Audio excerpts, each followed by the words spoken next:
सहनावतु सहनौ भुनक्तु सह वीर्यं करवावहै तेजस्विनावधीतमस्तु मा विद्विषावहै। ओम शांति शांति शांति।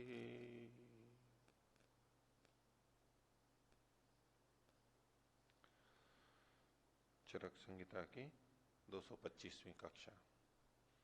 चरक संहिता चिकित्सा स्थान अध्याय 14 अर्श चिकित्सा अध्याय, पृष्ठ संख्या 341। कल 335 पर पाठा शब्द था। तो पाठा एक बेल है, वृक्ष नहीं है, एक बेल है, लता है, और गुजराती में उसको वेनी बेल बोलते हैं। वेनी बेल गुजराती में बड़े पत्ते होते हैं, 1 इंच से 4 इंच के, गोला अंडाकार लटवाकार बड़े पत्ते होते हैं, और थोड़े रोए होते हैं, उसमें रोमश होता है। तो इसका मूल यानी जड़ काम में आती है, और कांडत्व, कांड, कांड मतलब वही कांड, मतलब बाहर का जो पत्ते वत्ते हटा करके जो बीच की डंडी बचती है, पत्ते खिर जाते हैं, तो जो डंडी होती है वो इसके काम में आती है, उसके टुकड़े कर लेते हैं। तो मूल या तो बहिर्कांड ये काम में आते हैं। भौमिक कांड बोलते हैं इसको, भूमि पर स्थित जो कांड है उसका ऊपर का भाग, वो तो यानी पूरा आ सकता है, मूल भी और ऊपर का भाग भी। पाठा है, उस जैसे कह सकते हो। थोड़े गिलोय में रोमश नहीं होते, रोए नहीं होते हैं गिलोय में, इसमें रोम होते हैं, थोड़े थोड़े छोटे छोटे से रोए होते हैं। तो आगे का देखते हैं, 341 पृष्ठ। अब पीछे जो हमने देखा था वो शुष्क अर्श के लिए था, अब रक्तार्श या तो आर्द्र अर्श के लिए चिकित्सा की जा रही है। श्लोक संख्या 170। चिकित्सितम इदम सिद्धम श्राविणाम शृण्वतः परम। तो जो श्रावी रक्तार्श अर्श हैं उनकी चिकित्सा यहां पर बताई जा रही है। तत्रानुबंधो द्विविध श्लेष्मणो मारुतस्य च। तो यद्यपि ये रक्त से जुड़ा हुआ है, लेकिन इसमें कफ और वायु का अनुबंध भी हो सकता है, वो भी प्रमुखता से हो सकते हैं। वैसे पित्त और रक्त की प्रधानता रहेगी, और ऐसी स्थिति में केवल पित्त रक्त की प्रधानता हो, वात और कफ नहीं हो, उसकी बजाय या तो उसमें वात बढ़ा हुआ मिलेगा साथ में, या तो कफ बढ़ा हुआ मिलेगा। उसके लक्षण आदि हैं वो आगे बताएंगे, 2 तरह से हो सकते हैं।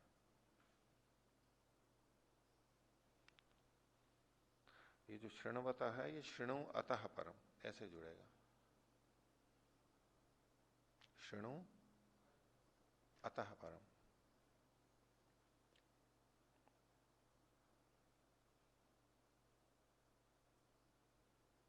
आगे अब इसमें रक्तार्श में जो वात का अनुबंध हो तो क्या लक्षण होंगे, और कफ का अनुबंध हो तो क्या लक्षण होंगे, उसको बताया जा रहा है। तो वातानुबंध का पहले बता रहे हैं। विट श्यावम कठिनम रूक्षम चाधो वायुर न वर्तते। विट यानी मल कैसा होगा, उसमें श्याव रंग का, थोड़ा सांवला, कठिन होगा और रूखा होगा, ये मल का हो गया। अधो वायुर न वर्तते, और अपान वायु है वो नीचे नहीं निकलती है। तनु च अरुण वर्णम च फेनीलम च अस्त्रिक अर्शसाम। रक्त कैसा निकलेगा इसमें, तो पतला रक्त निकलेगा तनु, और लाल वर्ण का, अरुण वर्ण का होगा, गुलाबी रंग का, और फेनिल होगा, उसमें झाग होंगे, झाग जैसा होगा।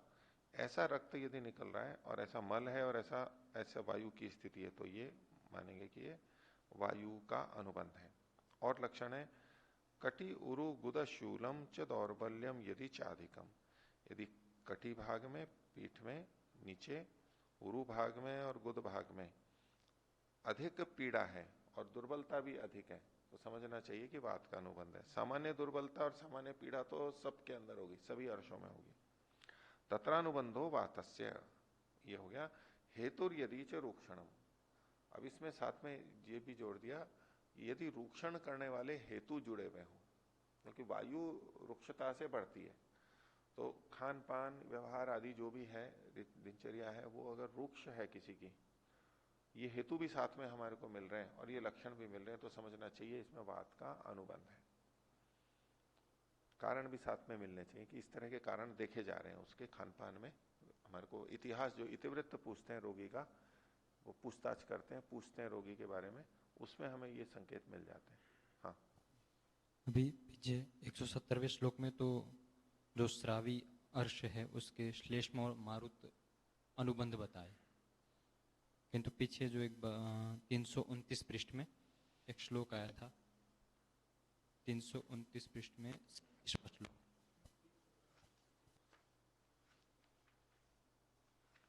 329 में, हाँ 37वां, हाँ 38 में,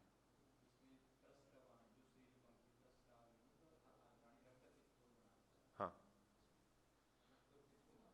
हाँ, नहीं ये तो है ही, यानी रक्तार्श हैं या तो आर्द्र अर्श हैं, वो रक्त और पित्त की अधिकता वाले तो हैं ही, ठीक है।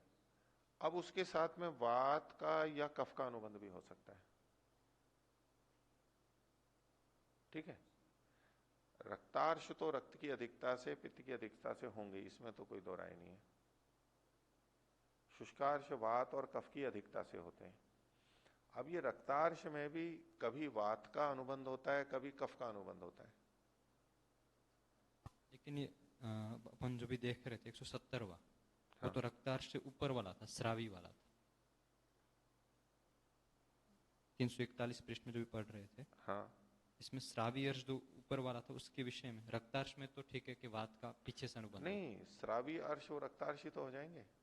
अच्छा, एक ही। हाँ, स्राव किसका होगा? वो रक्त का स्राव होगा। अन्य चीजों का भी थोड़ा हो सकता है वो होगा, लेकिन आर्द्र का मतलब वो रक्तार्शी है, रक्तार्शी है। क्योंकि अभी तक जो चिकित्सा की है ये इन्होंने शुष्कार्श की है। इन्होंने ये 38वें श्लोक में लिखा है ना, तत्र 39वें में, तत्र शुष्कार्श शाम पूर्वम प्रवक्ष्यामि चिकित्सितम। और अब यहां पर अंत में भी कहा था 169वें में, इति शुष्कार्श शाम सिद्धम उक्तम एतत् चिकित्सितम। अब कौन सा बचा है? तो ये श्रावी है। ये श्रावी जो होंगे ये रक्त पित्त वाले ही होंगे। पित्त भी रहेगा वहां पर, पित्त भी रहेगा, वो हमारे को सीधे स्पष्ट नहीं लिखा है, लेकिन पीछे जो ये जो कहा गया था ना, रक्त पित्तोल्बणानी प्रस्राविणी तथा आर्द्राणी, प्रस्रावी हैं, आर्द्र हैं, ये रक्त और पित्त की उल्बणता से होते हैं। पित्त रहेगा, लेकिन चूंकि रक्त भी निकलता है इसलिए रक्त भी साथ में जोड़ा गया है। अब वात पित्त कफ की दृष्टि से देखेंगे तो इसको पैत्तिक ही कहना पड़ेगा, लेकिन एक दोष नहीं, त्रिदोष होते हैं इसमें, तीनों दोष प्रकोपित होते हैं। अब उनमें भी चिकित्सा में भेद आएगा कि पित्त की अधिकता है लेकिन साथ में वात उल्बण है, वात बढ़ा हुआ है, पित्त की अधिकता है और साथ में कफ बढ़ा हुआ है, तो इसके कारण से भेद होगा चिकित्सा में, लक्षणों में भेद होगा। हाँ, इसमें एक शब्द है जैसे तत्र अनुबंध, हाँ, तो यहाँ ले सकते, तत्र मतलब पित्त में ये अनुबंध नहीं, है। श्रावी में अच्छा। ये जो कहा ना, चिकित्सितम इदम सिद्धम श्राविणाम शृणु अतः परम, तत्र, तत्र मतलब श्रावी अर्शों में अनुबंध दो प्रकार का होता है। ये अनुबंध मतलब पीछे से जोड़ना है, अनुबंध है पीछे से, उल्बणता तो अधिकता हो गई। अनुबंध क्या है? साथ साथ में जुड़ जाना, पीछे पीछे से जुड़ जाना। तो मुख्य जो रक्त और पित्त हैं वो तो रहेंगे ही, इसके साथ साथ ये भी जुड़े हुए हैं, उसका भेद कर रहे हैं यहाँ पर। हाँ, तो गौण हो गया ना, गौणी तो हुए, लेकिन बढ़े ये भी हैं, इनमें से कोई साथ में बढ़ा हुआ है, मुख्य रक्त और पित्त रहेंगे।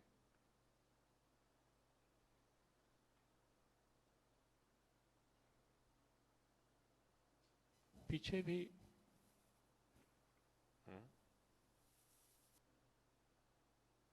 हाँ, पीछे भी आया था कि अर्श में तीनों दोष प्रकपित होते हैं। हाँ, तीनों दोष प्रकोपित होते हैं, और इसलिए कठिन है ये रोग, लेकिन फिर भी तरतमता तो रहेगी। उसके आधार पर नाम का भेद किया गया, ये वातज है, ये पित्तज है, कफज है, ये तो देखना ही पड़ेगा। तो यदि इस श्रावी अर्श में वात की अधिकता होगी तो ये लक्षण बता दिए इन्होंने। तो ये जो 171 172 में जो हमने देखे हैं। अब यदि कफ का अनुबंध हो तो क्या होगा, उसके लिए बता रहे हैं। शिथिलम श्वेत पीतम च वेट स्निग्धम गुरु शीतलम। इसको मल कैसा होगा, ढीला आएगा, सफेद रंग का, पीले रंग का, चिकना आएगा, भारी आएगा और ठंडा आएगा अपेक्षा से, ऐसा मल आएगा। यदि अर्शसाम घनम चाश्रिक तंतुमत पांडु पिच्छिलम। और अश्रिक रक्त कैसा होगा, गाढ़ा आएगा। वात की उल्वणता में पतला था, इसमें गाढ़ा आएगा। तंतुमत, उसमें तंतु तंतु धागे टुकड़े टुकड़े से छितरे छितरे से लच्छे से होते हैं ना, वो मिलेंगे तंतु रेशे। पांडु रंग का, सफेद रंग का, और पिच्छिल होगा, चिकनापन अधिक होगा रक्त में। लार नहीं कहो, और जो जम से जाते हैं ना, जैसे थक्के से जम जाते हैं और लंबा लंबा सा कुछ कतरा कतरा आ जाता है, उसको कहेंगे ये तंतुमत, कतरा। कतरा इसी को तो बोलते हैं, एक छोटा धागे का टुकड़ा हो तो एक तार तार कर दिया, कतरे कतरे कर दिया, काट काट के छोटा, ऐसे छोटे छोटे टुकड़े से दिखाई देंगे उसके अंदर। गुदम सपिच्छम स्तिमितम गुरु स्निग्धम च कारणम। कारणम श्लेष्मानुबंधो विज्ञेय तत्र च अर्शसाम बुधई। तो इसमें और मल मार्ग, गुद मार्ग रहेगा, सपिच्छ और पिच्छल रहेगा, जकड़ा हुआ सा रहेगा। और इसमें गुरु और स्निग्ध पदार्थों को खाना, जो कि कफवर्धक है, वो वहां पर कारण के रूप में रहेगा।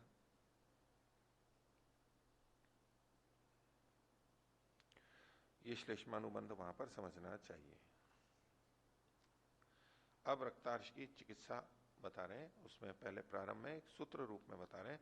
स्निग्ध शीतम हितम वाते रुक्ष शीतम कफानुगे।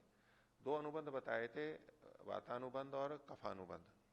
तो उसमें दोनों में अलग अलग चिकित्सा सूत्र बता रहे हैं। स्निग्ध शीतम हितम वाते, वात अनुबंध है तो स्निग्ध और शीत चिकित्सा करनी चाहिए। अब स्निग्ध और शीत है, स्निग्ध गुण वात के विपरीत है। वात रूक्ष है तो ये स्निग्ध है, चिकित्सा है। लेकिन दूसरा गुण क्या दिया, शीत। अब वात भी शीत होता है, या तो अनुष्ण शीत कहते हैं वात को, या तो शीत कहते हैं, हम अल्प शीत कहते हैं। ऐसे में शीत चिकित्सा क्यों की जा रही है, क्योंकि पित्त और रक्त वहां पर जुड़ा हुआ है। अब दोनों की चिकित्सा परस्पर विरुद्ध हो सकती है। वात का शमन करें तो रक्त और पित्त बढ़ाने वाला होगा, रक्त पित्त का शमन करें तो वात को बढ़ाने वाला होगा। इसलिए ये समायोजन करके करते हैं। तो ये स्निग्ध और शीत चिकित्सा करनी है। स्निग्धता वात का शमन करेगी, और पित्त जो है अल्प स्निग्ध होता है, उसको ज्यादा दिक्कत नहीं आएगी, थोड़ा होगा, और शीतता से पित्त का शमन रहेगा। और दूसरा कहा रूक्ष शीतम कफानुगे। कफ का अनुबंध होगा तो रूक्ष और शीत करेंगे, लेकिन शीतल को छोड़ा नहीं है। कफ भी तो शीतल है, शीतलता से शीतलता बढ़ेगी, लेकिन यहां वो उष्ण प्रयोग नहीं कर सकते, क्योंकि मुख्य दोष पित्त है और साथ में रक्त है, वो भी उष्ण है। इसलिए उष्ण चिकित्सा तो नहीं करनी है, श्रावी है और रक्त को बढ़ा देगी वो। इसलिए जो शुष्क अर्श का पीछे आया था उसको मृदु करना है, स्रवित करना है, तो उष्ण चिकित्सा की जाती है। इसका रक्त पहले से ही निकल रहा है तो उष्ण चिकित्सा नहीं की जाएगी, स्निग्ध तो उष्ण करेंगे। ये चिकित्सा सूत्र हो गया। कुल मिलाकर के ऐसी औषधियां अभ्यंतर और बाह्य प्रयोग दोनों के अंदर की जा सकती हैं। चिकित्सितम इदम तस्मात् संप्रधार्य प्रयोजयेत। ये सूत्र मन में रख करके फिर बाकी चिकित्साओं को करें। पित्त श्लेष्माधिगम मत्वा शोधनेन उपपादयेत। एक और चिकित्सा सूत्र दे रहे हैं कि यदि उसमें पित्त और कफ की अधिकता दिखाई दे, पित्त और कफ अधिक होते हैं लेकिन ज्यादा अधिक हो, तो फिर वहां पर शोधन कर लेना चाहिए, केवल शमन से नहीं। श्रवणम चाप्युपेक्षेत लंघनैर्वा समाचरेत। अथवा उसमें स्राव हो रहा है, अधिक हो रहा है, तो स्राव की उपेक्षा कर दे, अर्थात रक्त निकल रहा है तो निकलने दे, उसको रोके नहीं। इसी तरह से लंघन अथवा लंघन करवा दे, उसको अल्प भोजन दे, उपवास कराए, लंघन का प्रयोग कराए, रक्त को एकदम नहीं रोके। या तो शोधन कराए, एक बात हो गई, अथवा स्राव हो रहा है तो होने दे, उसको प्रतीक्षा करे, अथवा लंघन करे। इस चिकित्सा सूत्र में आगे रक्त को रोकना ना रोकना, इसके संदर्भ में एक दिशा निर्देश दिया जा रहा है। प्रवृतम आदौ अर्शोभ्यो यो निगृहणाति अबुद्धिमान जो अबुद्धिमान चिकित्सक या कोई भी उपचार करने वाला निकलते हुए रक्त को प्रारंभ में ही रोक देता है। प्रवृत्तम आदौ अर्शोभ्यो, अर्श से निकलने वाले प्रारंभ में ही जो रक्त निकल रहा है, जो निगृहणादि रोक देता है, तो शोणितम दोषम अनिलम तद रोगान जनयेत बहून। तो किस किस को रोकता है कि शोणित को, दोष को और अनिल को। तो रक्त को, मल को, दोष मतलब मल ले रहे हैं, अनिल मतलब वायु ले रहे हैं, तो इनको जो रोक देता है अर्श के रोगियों में, तो तत् रोगान जनयेत बहून, बहुत से रोगों को उत्पन्न कर देता है। इसलिए इनको रोकना नहीं चाहिए। मल निकल रहा है तो निकलने दीजिए, वायु निकल रहा है निकालनी चाहिए, निकलवा देनी चाहिए, रक्त भी निकलता है तो निकलवाने देना चाहिए। अगर रोक दिया है प्रारंभ में ही तो ये दोष आएंगे। कौन कौन से रोग हो सकते हैं वो आगे बता रहे हैं। अगर बाद में अधिक रक्त निकलता है, दुर्बलता है, तो रोकने के लिए वो विधान आगे बताएंगे। पंखे को तेज कर दो। देखिए कौन कौन से रोग हो सकते हैं ऐसे प्रारंभ में ही अगर रक्त रोक दिया जाए तो। रक्त पित्तम ज्वरम तृष्णाम अग्निसादम अरोचकम। रक्तपित्त, ज्वर, तृष्णा, अग्निसाद यानी अग्नि का मंद होना, अरोचक अरुचि। कामलाम श्वेथुम शूलम गुद वंशन संश्रयम। गुदाभाग और वंशन प्रदेश में पीड़ा होगी। कामला श्वेतु हो सकता है, पांडु, उरुह कोठ पीडिका, नहीं कंडु, कंडु अरु होगा। अरु मतलब पीड़ा होनी चाहिए, छोटी छोटी फुंसियां हो जाती हैं तो अरु। कोठ और पीड़िकाएं, अरु है ये शब्द अलग से, छोटी फुंसियां नहीं, मर्मस्थान नहीं, कहीं भी हो सकती है। कंडु, अरुह, कोठ पीड़िका, कुष्ठम, पांडवा वयम गदम। तो पांडु नामक रोग और कुष्ठ हो सकते हैं, त्वचा के रोग। वात मूत्र पुरीषाणा विबंधम शिरशो रुजम। और वात मूत्र पुरीष रुक सकते हैं, सिर में पीड़ा हो सकती है। स्तैमित्यम गुरुगात्रत्वम तथा अन्यान रक्तजान गधान। शरीर में जकड़ाहट, भारीपन प्रतीत होगा। और रक्तजन्य जो रोग हो सकते हैं वो कोई भी, जो पीछे बता चुके हैं कि रक्तजन्य जो जो रोग हैं उनमें से कोई भी हो सकता है। तस्मात् श्रुते दुष्ट रक्ते रक्त संग्रहणम हितम। इसलिए दुष्ट रक्त के निकल जाने पर रक्त का संग्रहण करना हितकर है। आगे ये रक्त संग्रहण के लिए औषधियां बताएंगे, क्योंकि रक्त को तो रोकना ही है, लेकिन सावधानी बताई जा रही है प्रारंभ से ही रोकना प्रारंभ न कर दे। रोगी से पूछ ले कितना रक्त निकल गया है, वो कहता है बहुत रक्त निकल चुका है, रक्त आ रहा है, देख ले, तो फिर रोकने का प्रयास करे। प्रारंभ है तो रक्त निकलता है तो निकलने दे, उसकी थोड़ी देर उपेक्षा करनी जाती है, कोई बात नहीं, निकलने दो। तो तस्मात् श्रुते दुष्ट रक्त, दुष्ट रक्त के निकल जाने पर फिर रक्त को रोकना चाहिए। हेतु लक्षण कालज्यो बल शोणित वर्णवित। तो रोग के कारण, लक्षण और काल को जानने वाला, बल और रक्त को और वर्ण को जानने वाला जो व्यक्ति होता है वो कालम तावत उपेक्षित यावन न अत्ययम आपनुया। तब तक उपेक्षा करे जब तक कि कोई अत्यय की स्थिति न पैदा हो जाए। अत्यय मतलब मरणासन स्थिति आने लगे, वो बहुत मूर्छा में जाने लगे, बहुत दुर्बलता लगने लगे, निढाल होने लगे, ऐसी स्थिति आ रही हो तब तो रोक दे। तब तो कुछ भी हो तो रोक दे, भले ही अशुद्ध रक्त नहीं भी निकला हो पूरा तो भी रोक देना चाहिए व्यक्ति को, क्योंकि जीवन बचाना आवश्यक है। लेकिन यदि दुष्ट रक्त निकल रहा है और व्यक्ति में भी कोई सहन करने की स्थिति है तो निकलने देना चाहिए। और चिकित्सा सूत्र के रूप में ही बता रहे हैं, योग तो आगे बताएंगे। अग्नि संदीपनार्थम च रक्त संग्रहणाय च दोषाणाम पाचनार्थम च परम तिक्तै रूपाचरे। इसमें अग्नि का संदीपन करना है, क्योंकि अग्नि मंदता के कारण से अर्श होता है, इसका मुख्य कारण है। तो अग्नि संदीपनार्थम च रक्त संग्रहणाय च, और रक्त के संग्रह के लिए, यानी रक्त को रोकने के लिए, दो चीजें। और दोषाणाम पाचनार्थम, जो दोषों को पचाने के लिए, तिक्तै रूपाचरे, तिक्त रस से उसका उपचार करें। उसका तिक्त का क्वाथ हो सकता है, तिक्त घृत हो सकता है, जैसे हमने पीछे देखे थे तिक्त घृत आदि, तिक्त क्वाथ आदि, उनका प्रयोग किया जा सकता है। तो तीन उद्देश्य हैं यहाँ पर, अग्नि को बढ़ाना, रक्त का संग्रह करना और दोषों का पाचन करना। ये भी एक चिकित्सा सूत्र जैसा हुआ। और आगे बता रहे हैं, यत्तु प्रक्षीण दोषस्य रक्तम वातोलवणस्य च, जिसमें दोष तो कम हो और रक्त भी कम हो, वात का उल्वण हो, वात की अधिकता हो, तो वर्तते स्नेह साध्यम तत्पानाभ्यंगानुवासनी। तो वो स्नेह साध्य होता है, स्निग्ध प्रयोग कराया जाता है। वो पान में, अभ्यंग में या अनुवासन में स्नेह का प्रयोग करना चाहिए। यत्तु पित्तोल्बणम रक्तम घर्म काले प्रवर्तते, पित्त की उल्बणता अधिक है रक्त में, और ग्रीष्म ऋतु में वो हो रहा है, गर्मी भी पड़ रही है और रक्त भी निकल रहा है, तो स्तंभनीयम तदेकांता न चेत वात कफानुगम, यदि उसमें कफ और वात का अनुबंध नहीं हो तो वहां पर स्तंभ एकांत रूप से स्तंभन चिकित्सा कर देनी चाहिए, उसको रोक देना चाहिए। स्तंभन का मतलब है रोक देना। नहीं, घर्म का मतलब होता है ये ग्रीष्म ऋतु, आतप, सूर्य को तप रहा हो है। नहीं, शरद ऋतु में भी ठीक है, वहां भी सूर्य का ताप बढ़ जाता है ना।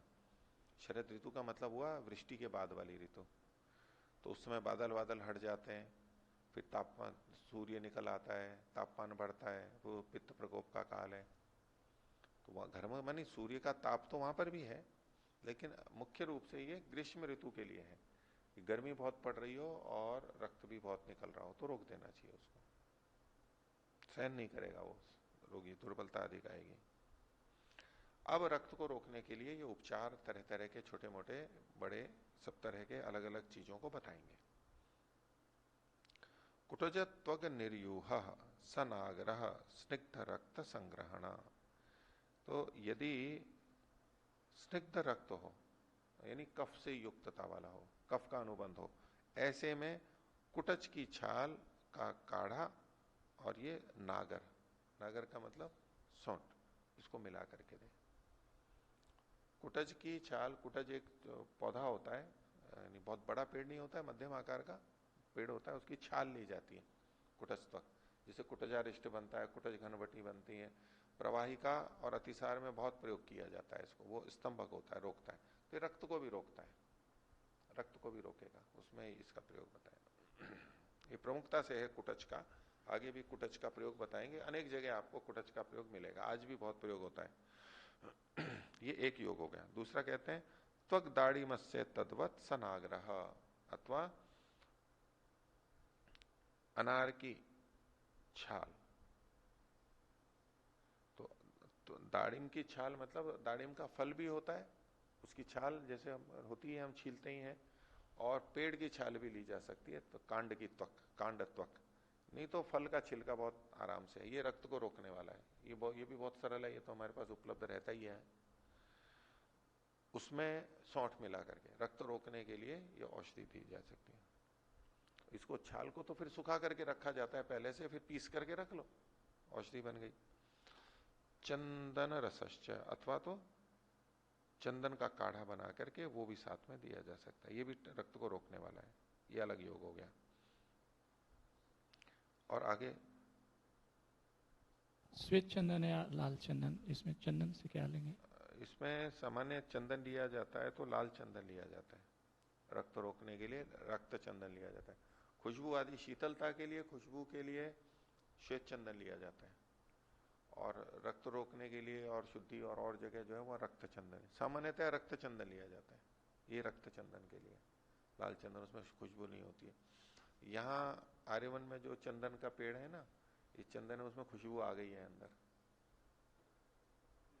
आर्यवन में लगे हुए हैं जो, वहां बहुत सारे लगे हुए हैं, बड़े हो गए, अपने यहाँ पर भी वानप्रस्थ में जो लगे हुए हैं उसमें छोटे हैं वो, अभी कटे नहीं। वहां अभी क्या हुआ, रात को कुछ चोर आ गए थे वो काटने की दृष्टि से, तो ऊपर से काट लिया उन्होंने और फिर उधर ले गए, फिर थोड़ा थोड़ा काटा, लेकिन वो सारा ले नहीं पाए, नीचे का जो मोटा कांड था वो रह गया यहीं पर उनसे, तो उसको फिर इनको काटना पड़ा, ये इन्होंने काट लिया। ऊपर की तो और काम में वो ले गए थे, चोर आ गए थे, आरी लेकर के आए थे, पूरा ले जाने वाले थे, महंगा होता है, और फिर नीचे का जो मोटा कांड था वो मिल गया, वो फिर इन्होंने बेच भी दिया, शायद काफी मतलब उसमें सुगंध आ गई, फिर एक टुकड़ा देके भी गए मेरे को उदाहरण के लिए, वानप्रस्थ को भेंट दे करके गए, एक इतना टुकड़ा जैसे घिसते हैं ना, जैसे इतना बड़ा होता है, ऐसा एक टुकड़ा देके गए, तो उसमें सुगंध आ रही है?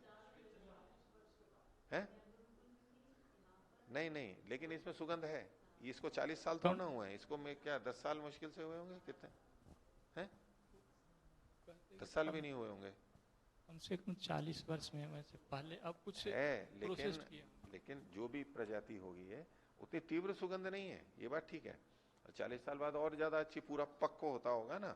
अभी तो बड़ा, ये तो छोटे हैं, अभी तो कहाँ पेड़ बने हैं, ये तने भी छोटे छोटे हैं क्या, इतने इतने से हैं बस, इतने इतने से हैं 20 साल में। लेकिन अभी भी खुशबू तो आ चुकी है उसमें। गीला था ना वो, थोड़ा भारी था वो, हाँ वो कई दिन पहले हुआ था तो नहीं नहीं, कमी होगी वो थोड़ा बहुत तो सूखा होगा जब से इन्होंने काटा होगा। मेरे पास तो कई दिन बाद में आया है। और लेकिन वो भारी लग रहा था, ऐसा एकदम सूखा हुआ काष्ठ नहीं था। वैसे भी इसकी लकड़ी भारी ही होती है, चंदन भारी होता है, अन्य लकड़ियों से भारी होता है, ठोस होता है। तो थोड़ा बहुत गीलापन भी हो सकता है, मना नहीं, लेकिन वो सुगंध थी उसके अंदर। तो ये अलग अलग प्रयोग हैं, रक्त चंदन ये। और आगे फिर देखिए, चंदन किरात तिक्तक धन्वयवासा स नागरा क्वथिता रक्तार्शसाम प्रशमना। तो क्वाथ बना करके नागर को इसमें डाला जा रहा है, क्योंकि इसमें कफ साथ में है इसलिए। आगे दारवी त्वक उशीर निम्बाश्च। तो ये औषधियां हैं, इनका भी प्रयोग कर सकते हैं। दारू हल्दी, दारवी मतलब दारू हल्दी, त्वक माने दालचीनी, उशीर मतलब खस हो गया, और निम्ब मतलब नीम हो गया। ये अलग प्रयोग हो गया। सातिविषा कुटजत्वक फलम च सरसांजनम मधुयुतानी। तो ये अतिविषा आदि जो औषधियां हैं, और रसांजन, सरसांजन यानी रसौत, ये सब मिलकर के मधु मिला करके इनका भी प्रयोग कर सकते हैं। रक्तापहानी दत्यात, रक्त को हटाने वाले यानी रक्तस्राव को बंद करने वाले। पिपासवे तंडुल जले न, और प्यास लग रही हो और उसके साथ साथ तंडुल के जल के साथ में दिया जाता है। तंडुल जल का मतलब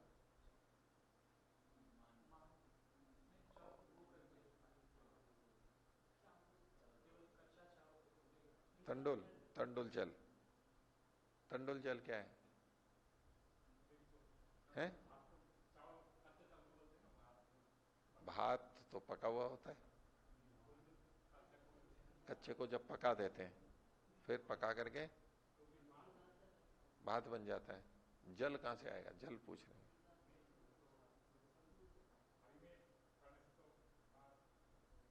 पानी कहां से आएगा? पानी कहां? बाहर मांड बनता है। हाँ, तो ये विषय पहले कई बार आ चुका है। तो ये तंडुल जल जब भी लिया जाता है तो ये पका हुआ मांड नहीं है, मंड नहीं है, नहीं तो मंडी लिख देते हैं। तंडुल जल जब भी आता है तो उसका अर्थ मांड नहीं लेना है, मंड नहीं लेना है कभी भी। मंड के लिए मंड शब्द का प्रयोग आएगा। तो ये क्या होता है, कच्चे चावल लिए जाते हैं, कच्चे चावलों को पानी में भिगोया जाता है, थोड़ी देर रखा जाता है, और फिर उसको यूं मसलते हैं, वो पानी सफेद सफेद हो जाता है। ये तंडुल जल है। काढ़ी क्या करते हैं उसका? अच्छा, धारा करने के लिए, अच्छा धारा के लिए या दवाई पीने के लिए, अनुपान या सहपान के रूप में। आपने पीछे देखा होगा रक्त से संबंधित जहां जहां भी आया था तो ये तंडुल जल का प्रयोग किया गया था, कई बार आ चुका है। वो भी रक्तस्राव के, ये भी रक्तस्रावी है, इसलिए यहां पर ये प्रयोग किया जा रहा है। ये रक्त को रोकता है, प्रदर हो, रक्त प्रदर हो, और भी कहीं रक्त निकल रहा हो तो उसमें इसका प्रयोग किया जा सकता है। चावल ले लिए, सामान्य धो करके रख दिए, और थोड़ी देर बाद में 10-15 मिनट बाद आता है, उसको मसल देते हैं, सफेद सफेद पानी आता है, दूधिया दूधिया हल्का सा हो जाता है, या कभी ज्यादा भी होता है, चावल पे भी निर्भर करता है, और उसको बस वैसे ही पी लेते हैं। नहीं, पहले धोया वो तो गंदगी निकालने के लिए, केवल धूल निकालने के लिए, सामान्य। हाँ, एक ही बार होगा।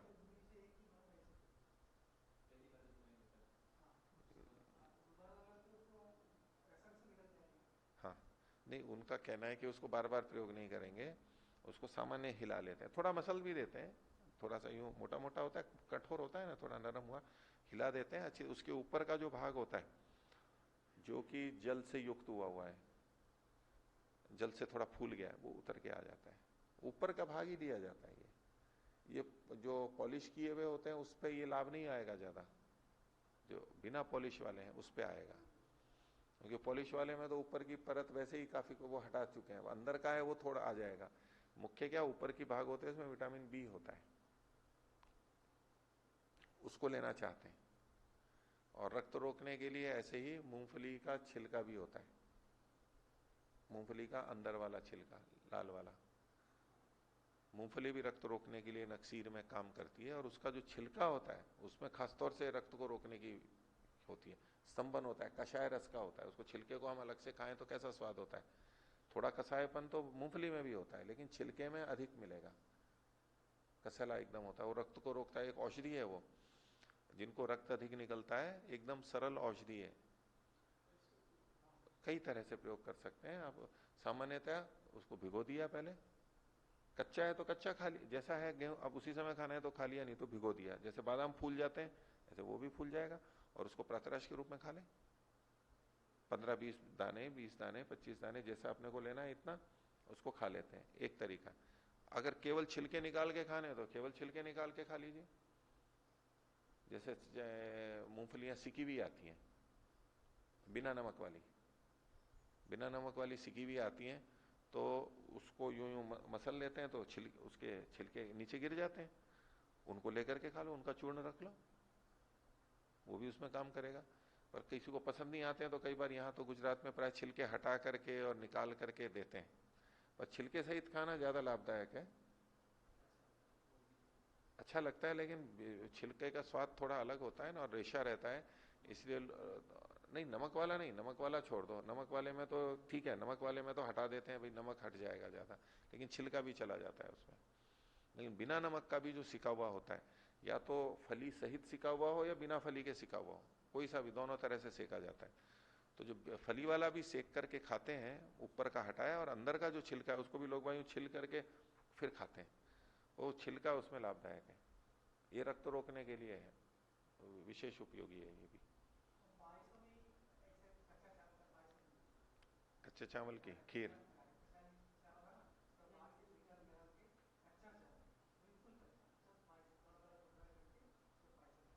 तो वो भी उसका सार आ जाएगा ऊपर ऊपर से उसमें। हाँ, और वैसे भी जो चावल खाएंगे, भात खाएंगे, वो इसमें पथ्य है ही ना, पीछे भी बताया जा चुका है। अगर मान लो पूरा पका करके आप मंडवी ले रहे हो और भात भी बना करके खा रहे हो, उदन खा रहे हो यूश के साथ में, तो वो भी किया ही जा सकता है। लेकिन ये तत्काल के लिए ये तंडुल जल जो है ये अलग चीज है, पर ठंडा उसमें पानी तंडुलोदक। आगे आगे एक योग बना रहे हैं, इसका नाम है कुटच आदि रसक क्रिया। तो कुटच एक मुख्य औषधि हो गई, अन्य औषधियां भी हैं। और रसक क्रिया का मतलब है कि उसका पहले क्वाथ बनाते हैं, क्वाथ बना करके उस क्वाथ में कुछ औषधियां और डाल देते हैं, और फिर उसको उबालते हैं। तो जैसे घन बनाते हैं, घन सत्व घन, यानी क्वाथ बना करके पहले छान लेते हैं, और जो निकला हुआ है उसको उड़ाते रहते हैं पानी को अग्नि से, और तो जो गाढ़ा नीचे बच जाता है वो घन होता है। इसमें भी वही प्रक्रिया है, लेकिन कुछ औषधियां और डाल दी जाती हैं। काढ़ा बनाने के बाद में, छानने के बाद में औषधियां डाल देंगे और उसको पकाएंगे। पकाएंगे तो गाढ़ा होते होते होते जब वो लेप के लायक हो जाता है, करछुल में लिपने लगता है, गाढ़ा हो जाता है, उसका सेवन करते हैं। ये रसक क्रिया हुई। तो इसमें कुटच का मुख्य घटक है कुटच आदि रसक क्रिया। इसको चाहे और गाढ़ा करके गोलियां बना सकते हैं, नहीं तो अवलेह के रूप में रह सकते हैं, चाट सकते हैं उसको। तो कुटज त्वचो विपाच्यम पलशतम आर्द्रम महेंद्र सलीलेना। एक कुटच की त्वचा लेनी है, गीली गीली गीली लेनी है, पेड़ ताजा खड़ा हुआ है और उसको छील करके वहीं से उतार करके लाते हैं, गीली लेनी है, और उसको महेंद्र जल के अंदर इसको पकाना है, यानी आकाश से जो जल निकला है उसमें इसको पकाना है। यावत स्यात गतरसम तद द्रव्यम पूतो रसस ततो ग्राह्य। जब गतरस हो जाता है यानी कुटच सार उसका निकल के आ गया पानी में, तो छान लेंगे, फिर इसमें ये चीजें डालते हैं। मोच रस ससमंग फलिनी च समांशिक त्रिभिस्तैश्च। तो ये मोचरस, दूसरा ससमंग, ये इसके दो अर्थ हैं, मजीठा और लाजवंती दोनों ले सकते हैं। फलिनी मतलब तो यहाँ पर प्रियंगु, ये समान मात्रा में तीनों लिए जाते हैं। ये जो लाजवंती है, लज्जालू, क्या बोलते हैं, छुई मुई, ये रक्तरोध के लिए उपयोगी होता है बहुत। कुछ कुछ औषधियां इसमें आप देखेंगे वो आज भी प्रयोग में ली जाती हैं, अकेले भी प्रयोग कर सकते हैं इसको। जब भी रक्त का अधिक स्राव होता है तो इसको लिया जाता है, और खासतौर से महिलाओं के लिए ये लज्जालू का प्रयोग जो है, लाजवंती, छुई मुई, इसका प्रयोग किया जाता है। वत्सक बीजम तुल्यम, वत्सक मतलब तो ये इंद्र जो हो गए, तुल्यम चूर्णितम अत्र पदार्थव्यम, इसका चूर्ण भी इसमें मिलाएंगे सबके बराबर। पूतोत्कथिता सांद्र स रसो दर्भी प्रलेपनो ग्राह्य, तो इसको छान के क्वथित करके जब सांद्र हो जाएगा गाढ़ा और दर्भी में कुरछुल में लगने लगेगा, लेप होने लगेगा, तो ये ग्रहण कर लेना चाहिए। मात्रा कालोपहिता रसक्रियशा जयति असृक श्रावम, रक्त के श्राव को ये जीतती है, मात्रा और काल आदि के अनुकूल दी गई है। साथ में और क्या देना चाहिए, छागली पैसा पीता, तो बकरी के दूध के साथ में ये पी जाएगी, बकरी के दूध के साथ में, ये भी इसके लिए हितकर है। ये अनुपान हो गया, सहपान हो गया। पेया मंडेन वा यथा अग्निबलम, अथवा पेया या मंड या पेया के साथ में भी इसको दिया जा सकता है, जैसा अग्नि का बल हो। जीर्णौषधश्च शालीन पैसा छागेन भुंजिता, जब औषधि पूरी हो जाए, पच जाए, जीर्ण हो जाए, तो बकरी के दूध से भात खिलाए उसको, शाली चावलों को खिलाए। अब इसमें क्या करते हैं, ये औषधि जो दी है ना, ये भूखे पेट दी है, औषधि दी, ये दूध के साथ में दी, बकरी के दूध के साथ में दी। अब उसको जब भूख लग जाएगी, वो पच जाएगा, तो जो चावल देना है बस, और कुछ नहीं, मिर्च मसाला कुछ नहीं दे रहे हैं उसको, चावल दे रहे हैं और बकरी के दूध में मिला करके उसको चावल को खा ले। आगे, रक्तार शांसी अतिसारम रक्तम सास्रिक रुचो निहंत्याशु, तो ये जो योग है, रक्तार्श अतिसार को, रक्त को, और पीड़ा युक्त जो रक्त निकल रहा है उसको शीघ्र ही दूर करता है। बलवच्च रक्त पित्तम रसक्रियशा जयति उभय भागम, तो ये जो रसक्रिया है तो रक्त पित्त को भी ठीक करती है, रक्त निकलना है और अर्श को भी ठीक करती है, दोनों को ठीक करती है। ये जो रक्त पित्त है दोनों तरह का, उभय भागम मतलब ऊर्ध्वक रक्त पित्त और अधोग रक्त पित्त, दोनों रक्त पित्तों के लिए दी जाती है। रक्त पित्त में भी काम आ सकती है, रक्तार्श में भी। रक्तार्श में वहां रक्तरोध की जो औषधियां थी वो यहां काम आ सकती हैं और यहां वाली वहां भी आ सकती हैं, नहीं तो जहां जहां जो लिखी हुई है उसका तो प्रयोग कर ही सकते हैं। आगे अन्य रक्तार्श के लिए हितकर बहुत सारे योग बता रहे हैं। नीलोत्पलम समंगा मोच रसस चंदनम तिलालोध्रम पीत्वा छागली पैसा भोज्यम पैसैव शाल्यन्नम, ये एक योग हुआ। ये औषधियां हैं, इसको भी बकरी के दूध से लेने को कहा गया है, और फिर शाल्यन्न जो लेना है वो भी बकरी के दूध से ही खाना है उसको। ये एक योग हो गया। आगे, छागली पय प्रयुक्तम निहंती रक्तम सवास्तुक रसम च, और फिर ये बकरी का दूध वास्तुक बथुए के रस के साथ में प्रयोग किया जाए, बथुआ शाक जो होता है उसके रस के साथ बकरी का दूध दिया जाए, ये एक योग हो गया। और आगे कहते हैं धन्व विहंग मृगाणाम रसो निरलंब निरम्ल कदमलो वा, तो धन्व जो जंगल जंगली पशु, विहंग पक्षी और मृग, उनका मांसरस, ये मांसाहारियों के लिए हो गया, वो निरम्ल भी हो सकता है और कदम्ल भी हो सकता है। बिना अम्ल वाला या तो थोड़े अम्ल वाला, कदम्ल का मतलब थोड़ा, जैसे कदोष्ण, कोष्ण या कदोष्ण हम बोलते हैं, तो कदम्ल कम अम्ल वाला, या तो बिना अम्ल वाला। इसमें अम्ल रस का प्रयोग काफी होता है, थोड़ा अम्ल भी देना है। अम्ल रक्त को बढ़ाने वाला होता है, पित्त को बढ़ाने वाला होता है। जिनकी रक्ताल्पता होती है उनको अम्ल चीजों की इच्छा अधिक करने लग जाती है, वो खट्टी चीजें अधिक चाहने लग जाएंगे, ये भी एक लक्षण है रक्ताल्पता के।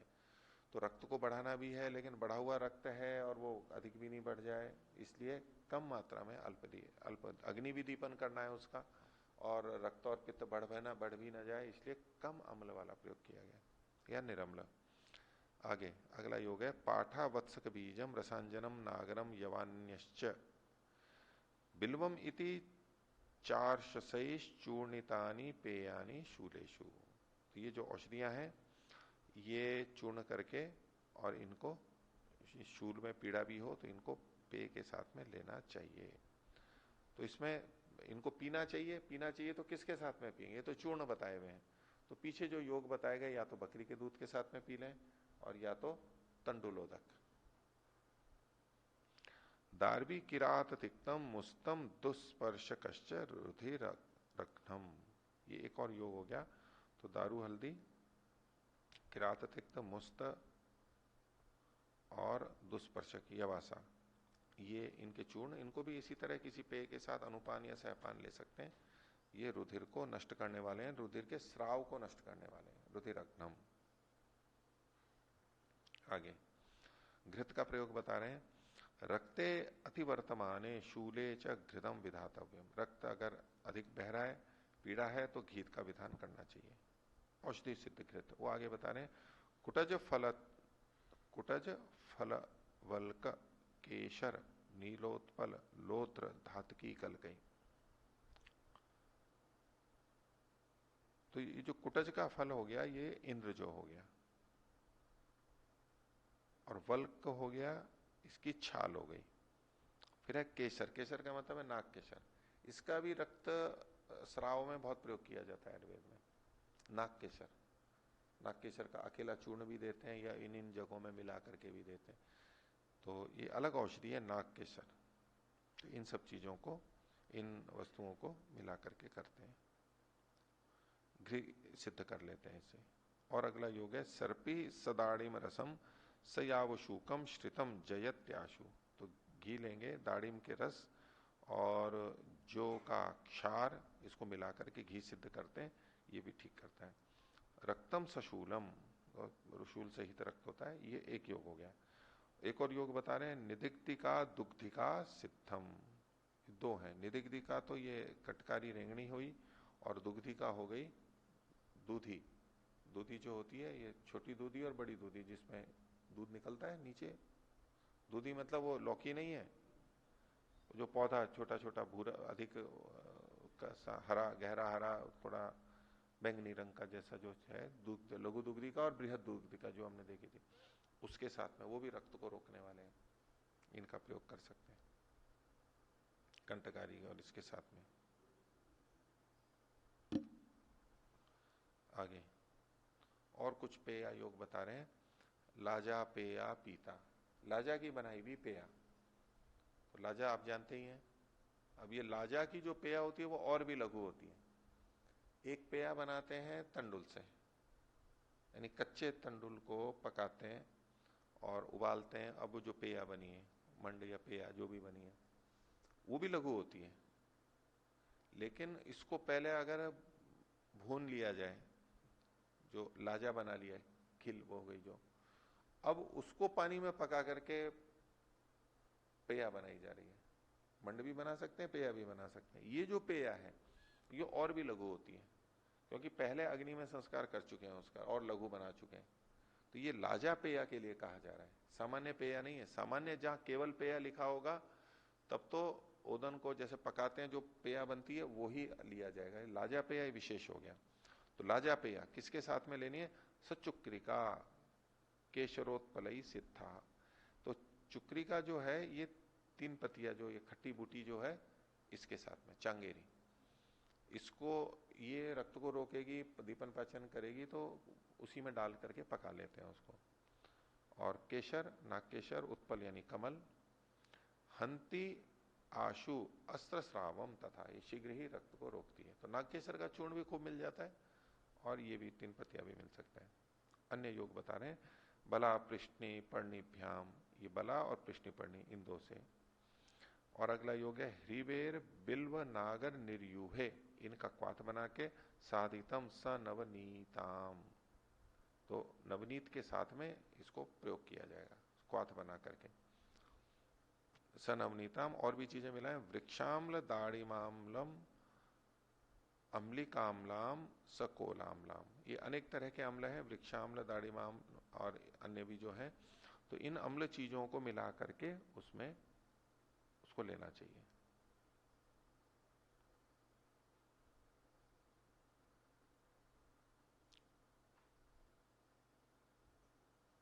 अनार का रस अपने आप में इसमें औषधि है। छाल का तो प्रयोग बताया ही था इन्होंने रक्त रोग में। अनार को भी इसमें उपयोगी माना जाएगा, उसका रस ले सकते हैं ऐसे रोगी। अनार का रस भी कषाय होता है, अनार को भी खाने के बाद मुख में कसैलापन सा आता है, यद्यपि मीठा खट्टा भी होता है, और उसका छिलका भी साथ में हो, वो सफेद सफेद और पीले पीले थोड़े थोड़े तो आ ही जाते हैं। उसको कहते हैं तो कितना कसैला होता है, वो स्तंभन कर देता है और लिप्तता को समाप्त कर देता है मुख की, और अनार अपने आप में भी ऐसा करता है।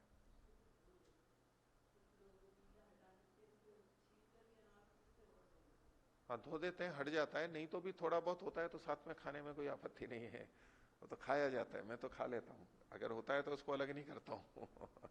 इस बहाने अनार का छिलका भी तो काम में आ जाता है ना, वो भी तो औषधि है, थोड़ा थोड़ा सा साथ में आता है, कोई आपत्ति बात उसमें बाधा नहीं है, अच्छा है वो तो। बल्कि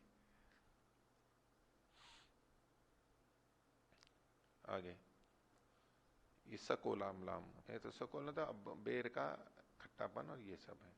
आगे गृंजनक सुरा सिद्धाम दद्यात यमकेन भर्जिताम पेयाम, तो ये यमक से भर्जित पेया है, इसमें गाजर और सुरा से सिद्ध पेया बनाएंगे, सुरा भी डालेंगे और गाजर गृंजन भी डालेंगे। रक्तातिसार शूल प्रवाहिका शोथ निग्रहणीम, तो रक्तातिसार शूल प्रवाहिका शोथ को ये रोकने वाली चीजें हैं, ये सबके लिए बता दिया। आगे यूष पीना है, भोजन कुछ तो करेगा ही वो, तो जो बनना है तो खड़यूष का प्रयोग है। खड़यूष पीछे कई बार आ चुका है, इसमें कुछ अम्ल चीजें में डाली जाती है, कुछ विशेष प्रकार का दाल बनती है, उसको खड़यूष बोलते हैं। यूष तो सामान्य दाल हो गई, पतली दाल हो गई, और यूष खड़यूष में उसकी मुख्य विशेषता खट्टी चीजें कुछ डाली जाती हैं, और कुछ और भी चीजें होती हैं। जो विधिवत चीजें हैं वो तो आगे हैं, पर कुछ खट्टापन इसमें होता ही है। तो काश्मरियाम अलकानाम सकर्बुदानान फलामलाश्च, ये एक योग हो गया। तो काश्मरी हो गया ये तो गंभारी, आमलक हो गया आंवला, और करबुदारान ये हो गया कचनार। कचनार का पेड़ हमने देखा ही था, तो फटे हुए पत्ते जो होते हैं गोल गोल, तो उसकी छाल है उसको लिया जाता है। फलाम्ल के साथ में खट्टी चीजें कुछ चीजें मिलाई जाएंगी, ये खड़यूष बनाएंगे। ये हो चुका है क्या? नहीं। और आगे है गृंजनक शालमली नाम, ये एक योग हो गया। फिर का क्षीरिण्याश्च, और क्षीरिणी, क्षीरिणी मतलब तो हो गई यहां पर दूधी, इसके साथ में चुक्रिकायाश्च अथवा चांगेरी के साथ में निग्रोध शुंग का नाम, और वट के शुंग, जो पत्ते के बीच के जो कोपल जो बीच वाले जो होते हैं उनको, ये अपने आप में वो भी कसैला ही होता है बहुत। नहीं, ये जो शुंग है ना वो ये तो अलग है। वट शुंग मतलब हो गया उसकी जड़ जो नीचे निकल रही है ना, लटकती है, जटा जो होती है ना उसका अग्रभाग, वो शुंग हो गया। दोनों लेते हैं वैसे नग्रोध शुंग से, लेकिन वो जटा वाला ठीक है। वो जो बीच वाला होता है वो कोपल होती है, वो भी लिया जा सकता है, उसमें भी कोई आपत्ति नहीं है। लेकिन खासतौर से उसके जड़ जो नीचे लटकती है उसके आगे के भाग थोड़े कच्चे कच्चे होते हैं ना, पीले पीले से, उसको ले लेते हैं। थोड़ा ऊपर का भी ले लो, काढ़ा बना लो, नहीं तो कच्चा कच्चा है उसको तो लोग वैसे ही खा जाते हैं ना, तोड़ा और यूं ही खा जाते हैं, टूट जाता है वो। खड़ांस तथा कोविदार पुष्पाणाम, कोविदार के पुष्प के, कचनार के फूलों का ये भी खड़ बना लेंगे। ददन सरेण सिद्धांत दद्यात रक्ते प्रवृत्ति, रक्त अगर अधिक निकल रहा है और तो इसको इसके साथ देना चाहिए। और दधी का सर, दधी का सर का मतलब है दधी की ऊपर की मलाई, ऊपर की मलाई, उससे इसको देना चाहिए। उसको और भी तरह से स्वादिष्ट बना लेते हैं मसाले आदि डाल करके, कुछ सामान्य मसाले। इसके लिए नीचे इन्होंने खड़यूष का ये परिभाषा भी दी है। तो तक्र, कैंत, तिनपतिया, मरिच, जीरा और चित्रक मिला करके मूंग की दाल को जो पकाते हैं वो खड़यूष के नाम से, ये रूढ़ी है, ऐसा बोला जाता है। नहीं तो यहां जो बताया गया है ये भी एक प्रकार का खड़यूष ही है। यूष में कुछ और चीजें मिलाई जाती हैं, यूष में कुछ और चीजें मिला करके और खट्टी भी चीजें मिला करके जो बनाया जाता है वो खड़यूष हो गया। आगे सिद्धम पलांडु शाकम तक्रेणा, तो प्याज का शाक तक्र के साथ में, ये एक योग हो गया। तक्र भी रोकेगा, तक्र अर्श के लिए हितकर है, और प्याज का शाक औषधि की तरह से हो गए।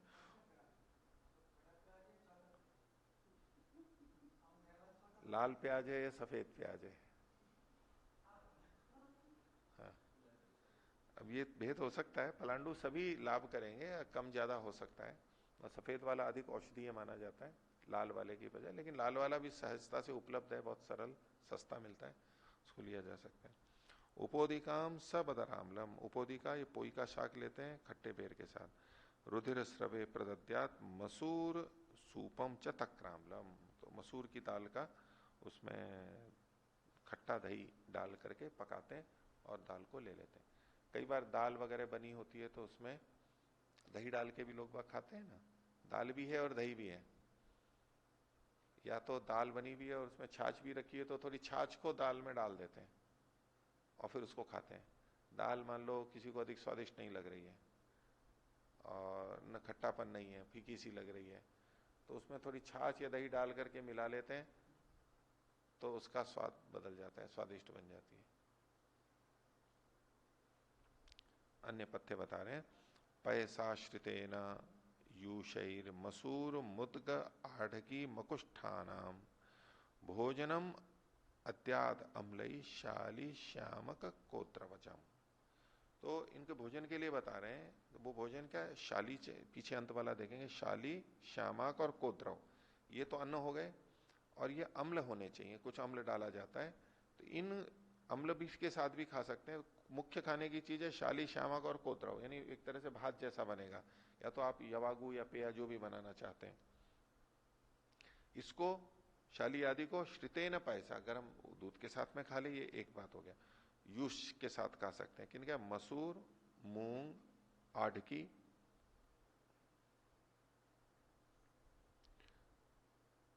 आढ़की मतलब तो ये हो गई अरहर, और मकुष्ठ हो गया मकोट को मोट, इनकी दाल के साथ में इसको खाना चाहिए।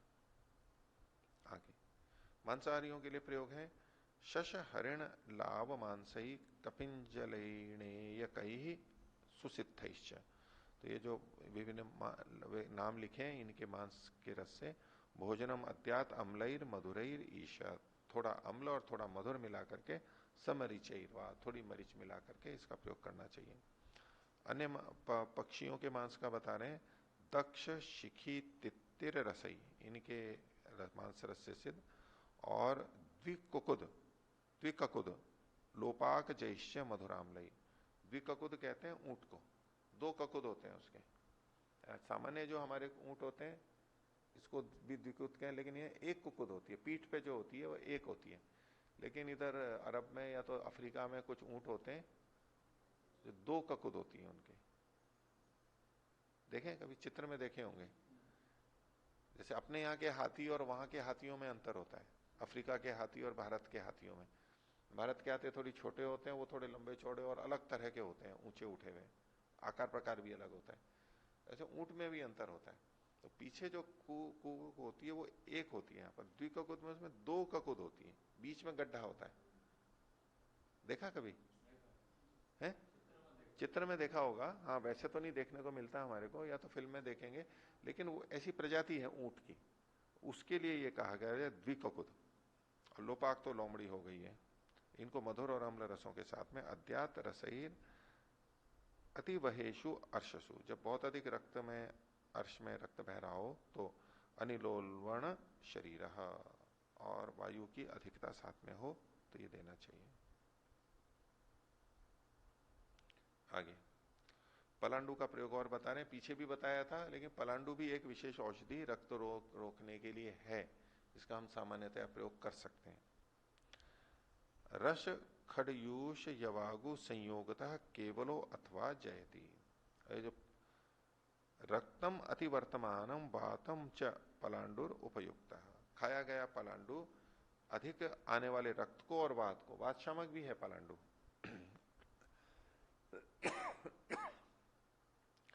तो या तो इनके साथ में, विभिन्न रसों के साथ में, खड़यूष के साथ में, यवागु के साथ में, जो पीछे बताया गया उनके साथ में मिला लीजिए इसको, अथवा केवलो अथवा अकेला भी लिया जा सकता है, ये रक्त को रोकता है।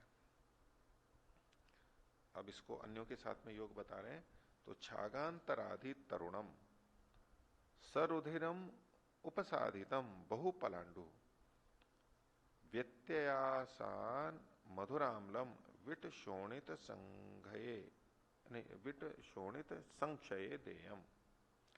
तो जब रक्ताश तो है ही और विट और शोणित का क्षय हो गया हो, ये कम हो गए हो, उस स्थिति में अधिक कम हो गए हो, तो ये देखो छागांतराधि तरुणम। तो एक तो बकरा तरुण बकरे को लेने के लिए कहा, और उसके अंदर बीच का जो भाग है, मध्य शरीर का जो भाग है अंतराधि, उसके लिए इन्होंने बीच के भाग को सामान्य रूप से कुछ भी ले सकते थे, लेकिन इन्होंने विशेष रूप से कलेजी के लिए कहा। कलेजी किसे कहते हैं? कलेजा हृदय को बोलते हैं।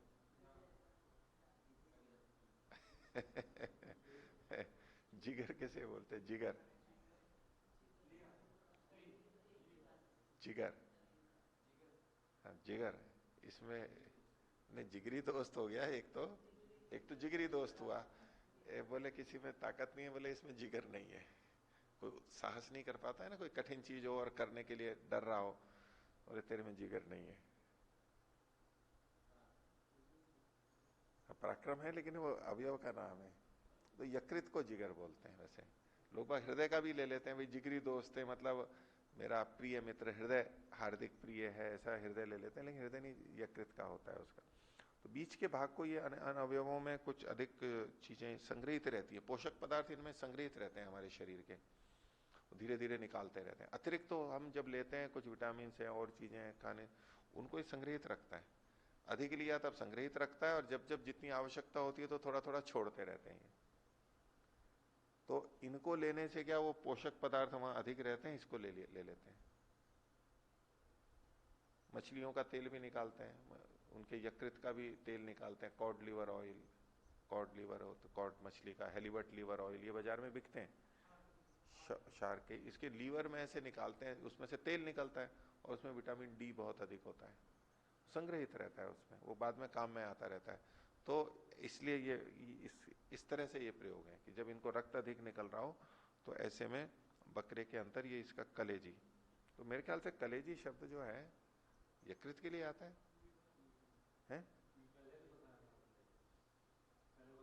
कलेजा का बताया था, प्रसंग आया था कलेजा।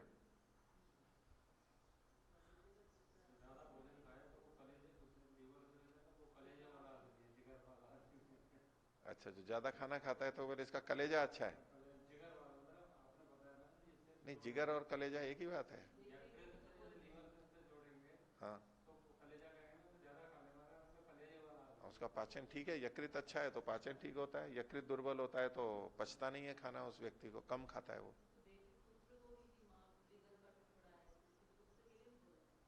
अब पुत्र के लिए तो जिगर का टुकड़ा, तो इसलिए हृदय का टुकड़ा या जिगर का टुकड़ा, तो जिगर भी महत्वपूर्ण है लेकिन वो हृदय से भिन्न है। ठीक है, चलो और देख लेंगे, इसका बस ठीक शब्द है, लेकिन उसके बीच क्या भाग लेते हैं, वैसे हमारे लिए है नहीं ये। तो ये तरुणम सरुधिरम उपसादितम, रुधिर के सहित, रक्त के सहित उसको पकाते हैं, और बहु पलांडु, उसमें पलांडु अधिक मात्रा में डाला जाता है। तो व्यत्यासान मधुराम्लम, व्यत्यास से यानी बदल बदल करके, कभी उसको मधुर बना के खिलाते हैं, कभी अम्ल बना करके खिलाते हैं, ऐसा करना होता है। आगे नवनीत का प्रयोग, नवनीत तिलाभ्यास, मैंने तिल मतलब काला तिल अधिक अच्छा मानते हैं, तो तिल और मक्खन इसको मिला के सेवन करें। केसर नवनीत शर्कर अभ्यासात, केसर का मतलब वही नाग केसर का चूर्ण, इसको चीनी और मिश्री, क्या चीनी मिश्री ले लें चाहे तो, और मक्खन में मिला करके करते हैं, सेवन करते हैं, ये ठंडा होता है, रक्त को रोकेगा। अथवा दधी सर मथित अभ्यासात, दही की मलाई को मथ करके उसका सेवन करना, ऊपर ऊपर का भाग, नीचे का भाग होगा वो तो रक्त स्राव को बढ़ाने वाला होगा दही का, हाँ उसको मथ लेंगे मलाई को, ऊपर ऊपर का जो ना स्निग्ध आएगा बहुत अधिक, ऊपर ऊपर का जो भाग है, तो नीचे का जो भाग होता है वो ऊपर का इतना खट्टा नहीं होता है, एक दूध की मलाई की अपेक्षा तो खैर खट्टा होगा, लेकिन दही जो नीचे का भाग है उसकी अपेक्षा ये मीठा होता है और कम खट्टा होता है, उस मलाई को मत करके देना है। तो दधि सर मथित अभ्यासाद अर्शांसी अपयांति रक्तानी, रक्त अर्श इससे चले जाते, इसका अभ्यास करना पड़ता है, नहीं बार बार लेना होगा। और औषधियां हैं, क्या क्या चीजें हो सकती हैं? नवनीत घृतम, यानी नवनीत भी अच्छा है इसमें, घृत अच्छा है, छागम मांसम, बकरे का मांस, सशाष्टिकशाली, साठी चावल, तरुणश्च सुरा, मंडस, तरुणी च सुरा। तो सुरा का मंड, तरुण का मतलब है अभी नया नया बना हुआ है, और सुरा भी, ये इसको दूर करते हैं। प्रायण वात बहुलानी अर्शांसी भवंती अतिश्रुते रक्ते। एक और बात कह रहे हैं कि यदि रक्त का स्राव अधिक हो गया हो, रक्तार्शय और रक्त का स्राव अधिक हो गया हो, तो प्राय करके वो वात बहुल हो जाते हैं, उसमें वात का प्रकोप हो जाता है। रक्त के स्राव के अधिक से भी वात का प्रकोप हो जाएगा, इसलिए ये होता है। और दुष्टे पीछ कफ पित्ते तस्मात अनिलो अधिको चेय। उस समय हो सकता है कि कफ और पित्त प्रकोपित हो, रक्तार्श है उसमें कफ और पित्त प्रकोपित है, लेकिन यदि रक्त अधिक निकल गया है तो वात वहां पर आ जाएगा। इसलिए वात की अधिकता इसमें सामान्य रूप से मानी जाती है, इसलिए पीड़ा भी अधिक होती है। आगे, दृष्टवा तो रक्त पित्तम प्रबलम कफ वात लिंगम अल्पम च। तो रक्त और पित्त का अधिक लक्षण हो, वात और कफ के लक्षण कम हो, तो शीता क्रिया प्रयोज्या यथेरिता वक्षते चान्या। तो उसमें शीतल उपचार करना चाहिए, जैसा कि और आगे बताया जाएगा। अन्य भी बहुत सारी शीतल क्रिया इन्होंने, अन्य औषधियों का प्रयोग है तरह तरह का, वो शीतल क्रिया है। क्योंकि यहां पर वात और कफ अधिक नहीं है, उसके लक्षण कम है, तो पित्त और रक्त है, इसलिए शीतल क्रिया ही करनी चाहिए उसमें। वैसे भी शीतल करते हैं, लेकिन इसमें विशेष शीतल क्रिया की जाती है। इसके लिए कोई औषधियां इन्होंने बताई हैं। मधुकम, तो ये मुलेठी हो गई। सपंचवलकम, पंचवलकल कहते हैं, पंचवलकल 5 पेड़ जिनकी छाल ली जाती है। जैसे कि दशमूल होता है, 10 पौधों के मूल, पंच लघु पंचमूल, बृहद पंचमूल, ऐसे पंचवलकल पहले आ चुका है। पंचवलकल 5 की छाल ली जाती है, पारिभाषिक है। तो 5 कौन कौन से हैं? तो बड़ हो गया, पीपल, पाकड़, शिरीष और पारस पीपल, ये इसी एक ही प्रजाति के हैं सारे के सारे। तो बड़ और पीपल तो दो हम देखते ही हैं, पाकड़ भी ये पीपल जैसा ही होता है, और एक पारस पीपल होता है। पारस पीपल पीपल जैसा ही दिखता है, भ्रांति होती है कि ये पीपल ही होगा, लेकिन उससे छोटे पत्ते होते हैं, पेड़ भी छोटा होता है, उसको पारस पीपल बोलते हैं। एक ये पाकड़ हो गया, और एक ये शिरीष। शिरीष तो हम जानते अलग होता ही है, शिरीषो विशकनाना, विशकनों में सबसे श्रेष्ठ शिरीष है, उसकी छाल। इन 5 पौधों पेड़ों की छाल को पंचवलकल एक समूह रूप में कहा जाता है। पांचों मिले पांचों, नहीं तो जो मिले उसको लिया जा सकता है। बदरित्वक बेर की छाल, उदुम्बरम उदर की छाल, उदुम्बर की छाल, धव पटोलम, परिशेचने विदध्यात, परिशेचन के लिए इनका प्रयोग करना चाहिए। परिशेचन कैसे करेंगे? तो पानी चाहिए, पानी चाहिए तो इसका काढ़ा बनाएंगे पहले।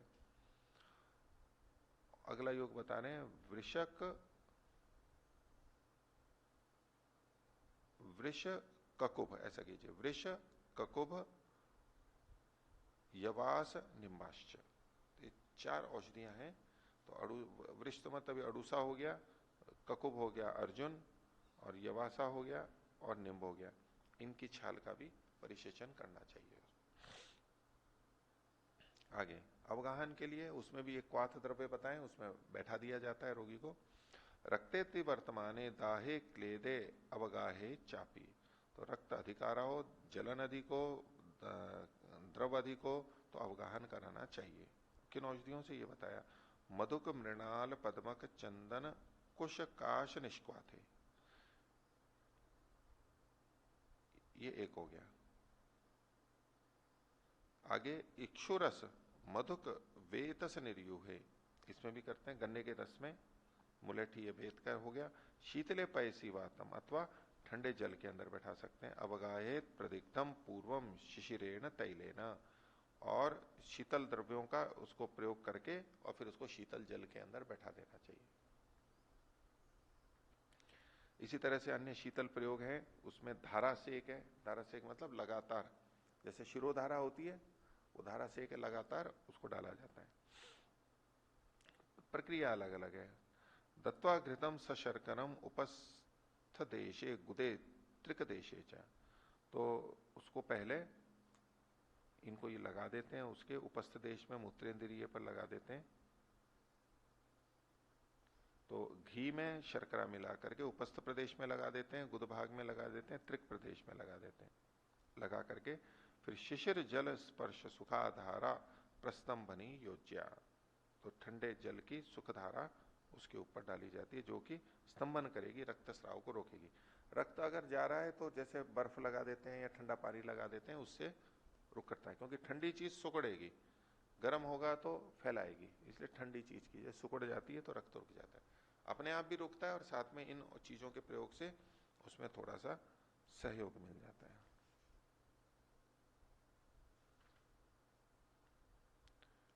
और कुछ आच्छादन बताया इसीलिए कदली दलैर अभिनवई, तो केले के पत्ते जो होंगे नए नए उनको पुष्कर पत्र कमल के पत्ते शीतल जल सिकते, ठंडे जल से उसको सिक्त करके और उसको गुद मार्ग पे अर्श के ऊपर लगाया जाता है। प्रच्छादनम मुहुर मुहुर इष्टम पद्मोत्पल दलैश्य, पद्मोत्पल अलग अलग है, पुष्कर पद्म वही कमल के ही प्रकार हैं, इनसे बार बार वहां पर लगाया जाता है। ये ठंडे ठंडे प्रयोग है। तो आज का पाठ इतना ही रखते हैं। प्रणाम।